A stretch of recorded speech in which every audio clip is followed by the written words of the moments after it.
I wanted to be in No distance. country But you, international. when I look at you, I feel Bufo. I don't know, it's like Get away talking with from Bufo. America. Talking with Bufo. Like I'm talking with you and I feel fear. Oh. The same fear I feel with Bufo. So when I talk with you, I fear that my conditioning, what I am, I can lose in 1 second just talking with you. Really? Interesting. Yeah. Don't rush forward. Don't step back. Don't stand still either. You can't really go forward. You can't really go backward. You can't stand still either. Yeah. And that's You like the, can't find that point because that point is literally the non-existent singularity that manifests all of existence. It's like looking for the oh self. my god, dude. And then it's just like, wow.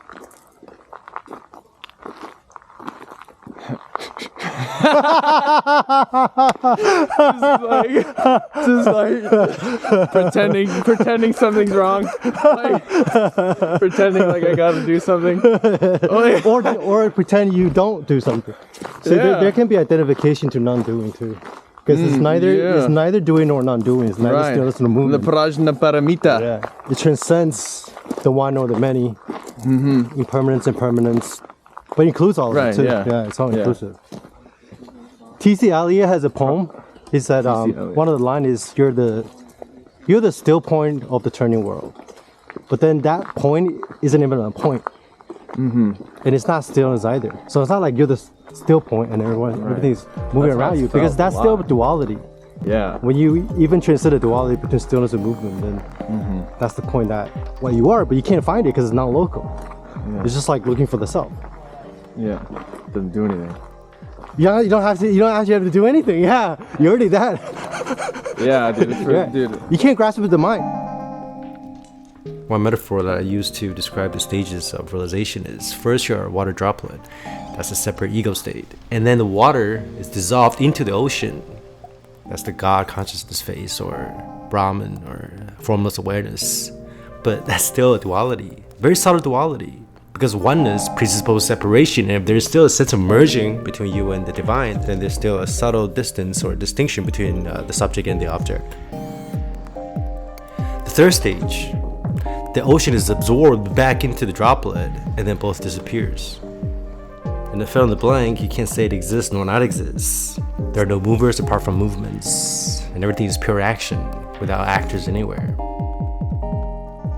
Ramana Maharshi, the Indian sage, has this beautiful quote: wanting to reform the world without discovering one's true nature is like trying to cover the world with leather to avoid the pain of walking on stones and thorns. It is much easier to wear shoes, and that your own self-realization is the greatest service you can render to the world. Before you wake up from the dream of separation and transcend the duality between inside and outside, everything that you try to do, even if you try to provide service to the world, there's nothing wrong with that. It's great, but it's still coming from your lens of projections, conditionings, beliefs, and biases. From the separated state, even compassion is conditional, but ultimately it doesn't really matter because nothing needs to be changed. So you suffer because you think one part of the dream is more real than another. But just because you realize that nothing has inherent existence, it doesn't mean that you sit around and do nothing. Although you can, and just by taking away one more suffering from the world, you're generating frequencies to the collective consciousness. Correcting yourself is correcting the whole world. The sun is simply bright; it doesn't correct anyone. You have no desire to wake people up. If it happens, that's just part of the spontaneous unfoldment. Because everything's perfect the way it is. Everything's aligned exactly the way it is. Nothing can be taken away or added to reality. It's only a thought that says otherwise, and no thoughts are real. A lot of people talk about having this mission to ignite global awakening or wake up the whole world. But even that's coming from your own projection of the sense of lack or imperfection. This desire to change the world, it's mostly just a byproduct of the rest of your conditioning is getting dissolved. At a phase where, I was like, holy fuck, this is so amazing that I want everyone to experience this. But the way I look at it now is, there's nothing special about what I'm doing on the state, if you can even call it a state. It was the most mind-blowing thing in the world before, but when your mind is completely blown, the isness transcends the duality between the divine and the mundane.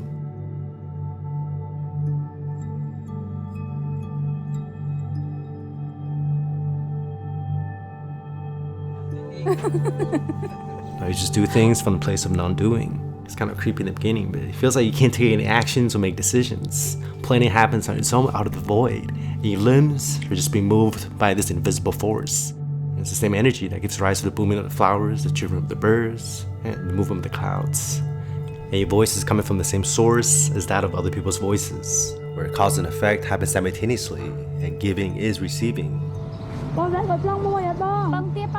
when you max out on the do nothing meditation by applying minimum effort, you see that the ego can never do the meditation, just as the seeker can never wake up.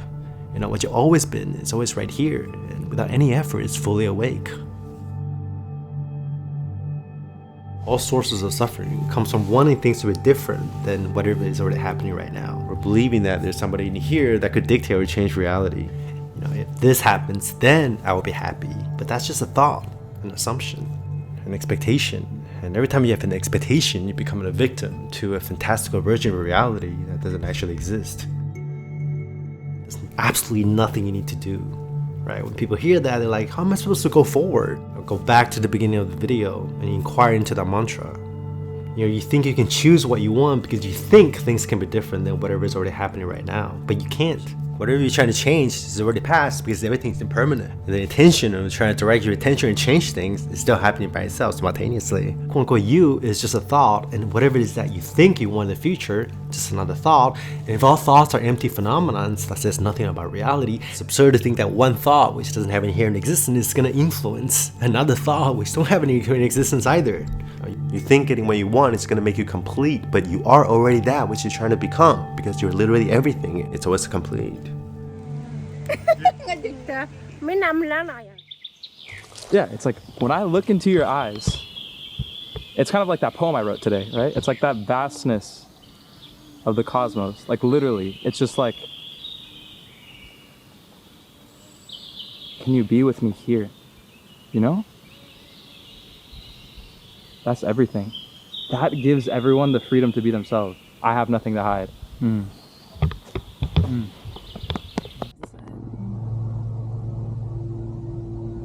There's not, that's there's good. nothing. Oh, it's good. Good answer. There's nothing anymore. You motherfucker. You motherfucker, man. Seriously, because afterwards I was like staring into his eyes, and then things just started dropping. You know, when I do my contemplative fitness group coaching calls, you know, there's not a single moment when I feel like I'm more or less awake than anybody else. I feel like I'm just part of the group, and this whole group is just unfolding, and I'm just part of that unfoldment. And everyone's making progress. Everyone is dissolving, having mystical experiences. It's quite amazing, actually. No matter how difficult life gets, you know, you're just chilling and laying in the warm, boundless, limitless blanket of the universe, and ultimately disappearing into consciousness as life watches itself unfold without an observer or location. But this blanket is not apart from the world. It is the world. And while resting in this fill in the blank is when you can truly act effectively, because you're not reacting anymore. Somebody asked Ramana Maharshi, what can I do to help other people? And his response was, there are no others.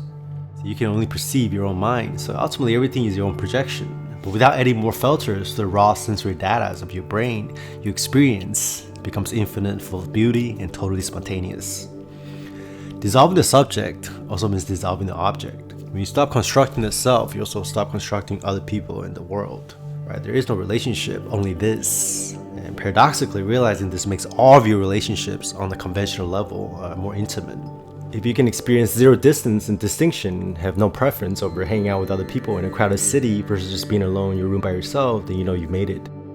Other people exist as constructions. Like everything else, they are there but not there.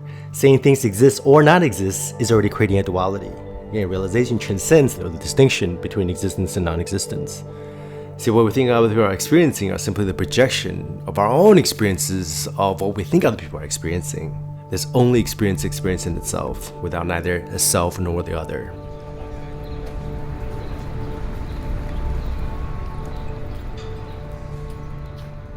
We're all just walking around in this bubble of reality, where we're just, projecting like reflections of ourselves onto this bubble, and then we're reacting to our own projection of other people's bubble of reality. So we're just talking to our own filters and lenses of perceptions and conditionings, without the core about being in touch and as each other.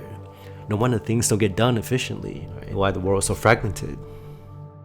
Every time you trigger, you're reacting to your own reactivity. Every time you're lost in thoughts, you're selfing to your own selfing mechanism. See, every time you have an opinion or a judgment or assumptions about other people, they reveal more about yourself than the other person. See, anytime somebody says something about you, whether that's praises or negative comments or opinions, it has nothing to do with you.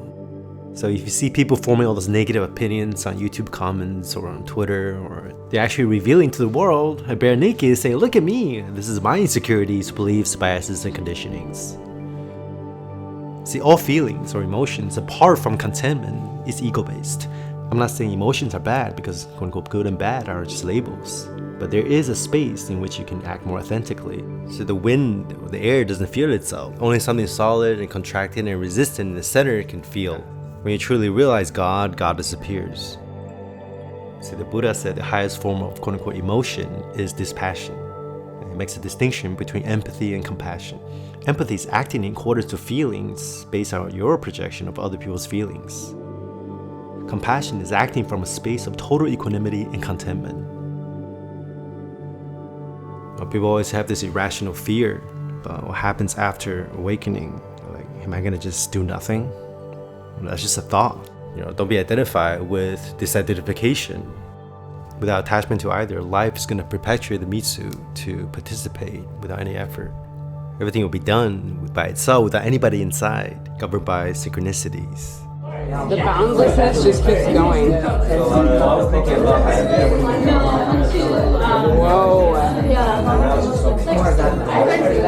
was fun fact that we learned is that 2% of like how the Indiana is actually a part of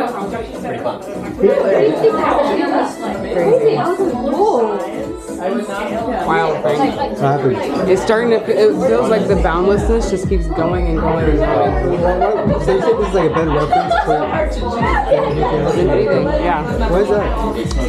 I don't know if it's because it's so like visceral, like being like next to you in the field and stuff doing it. Because you're a frequency learner, you know? The fear of ego death fear. Yeah. What I am, I can lose in 1 second just talking with you. Really? Well, interesting. Yeah. But you're actually just talking to yourself too. Yeah, because there's no inside us. No, there's no self in others. Yeah. So this is what you're experiencing from me. You're giving it to yourself in a sense. After certain openings and shifts, you might go through periods of inactivity because the brain is getting recalibrated, because the mind is deconditioning from old patterns and habits. But after personal will is dissolved, divine will takes over until there's absolutely no distinction between the Buddha mind and the ordinary mind. And you feel a sense of energy emerging from this vast space of wakefulness. In fact, you become this energy, flowing as the most powerful force of existence 24/7. It's the same energy that gives rise to the booming of the flowers and the blowing of the wind, and the birth of every living being on the planet.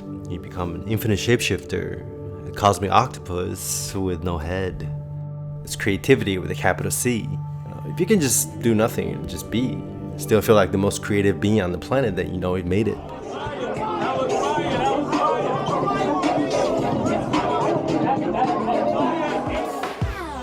Here's a synchronicity. Exactly 10 years ago, July 2013, a month before I started meditating, that was when I had this Miring Gains idea for the first time in the marketplace. I haven't had the inclination to do this for, I think, like 3 years now. Before I would feel a strong sense of contraction in my chest when I do public stunts like this. But this time around, this idea just kind of emerged spontaneously without any planning or afterthought.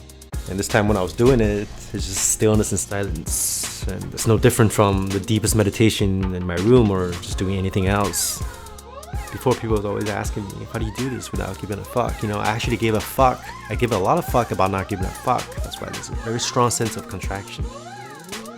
See, flow state is contraction without resistance. The 490 state is expansion without resistance. People always ask, how do I know if what I'm doing is for the ego? Well, if there's no contraction in your body, when you feel fully expanded, then there is no ego involved. Ultimately, the ego doesn't exist except for a form of resistance to the what is. Artists and athletes, they can only enter flow state during very specific tasks. In fact, people go to extreme length to enter flow states like this. That's why extreme sport is popular. But if you recognize what you really are, you don't need to jump off a plane to enter that flow state. You're not just in it, but you are it 24/7, where everything remains the same but completely different. You know, your internal experience is radically different, quantum shifts. But you're not really changing anything except for how you relate with the world, because the world would go on with or without you. You simply disappear into it. Somebody asked me, can realization occur through loneliness? I'm on the path, but I feel really lonely. Nobody understands what I'm going through. It's hard to wake up without, a certain sense of loneliness. But ultimately, loneliness is not the same as aloneness. Loneliness is an emotion attached to the sense of separation.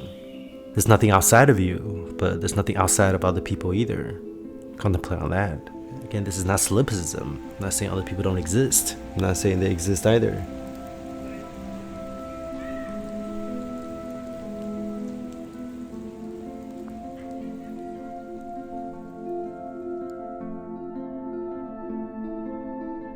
The question whether other people exist or not only belongs to the separate self. The whole notion of self versus others just doesn't compute in a non-dual state.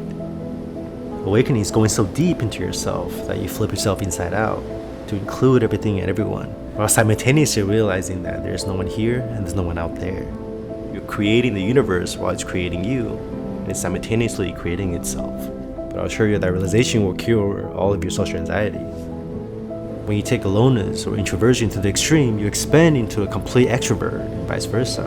When you erase the duality between inside and outside, you also dissolve the distinction between the one and the many, going beyond both emptiness and form. Spending a lot of time alone is crucial because it cultivates compassion as you realize that everyone is truly alone. But if everyone is alone, then no one is alone. Each person also contains the whole world, and the whole world contains all individuals. See, one drop of water contains the entire ocean. One grain of particle contains the entire universe. The sensation of your toes and your deepest desires and thoughts has zero distance from the trees, the clouds, the chirping of the birds, and the sky.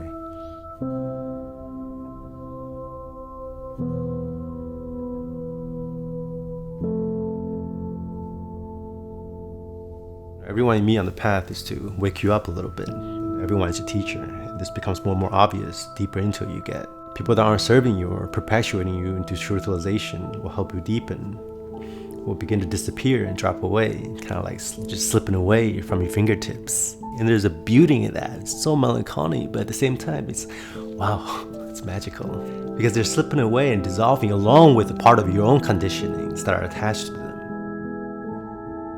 It's like every time you make a shift in consciousness or have an insight, you step into a new reality. And some people just aren't meant to enter that portal with you, even though you gave each other the necessary push to perpetuate each other further into truth. You can only be grateful because you hold each other like a mirror to see what else needs to be let go of. And you realize that things arise only to pass away. And a new connection are being formed in this reality, vibrating in the same frequency as your current state. But at the same time, there's only this, where every being is the manifestation of it. But there's no past, no future, no present moment either.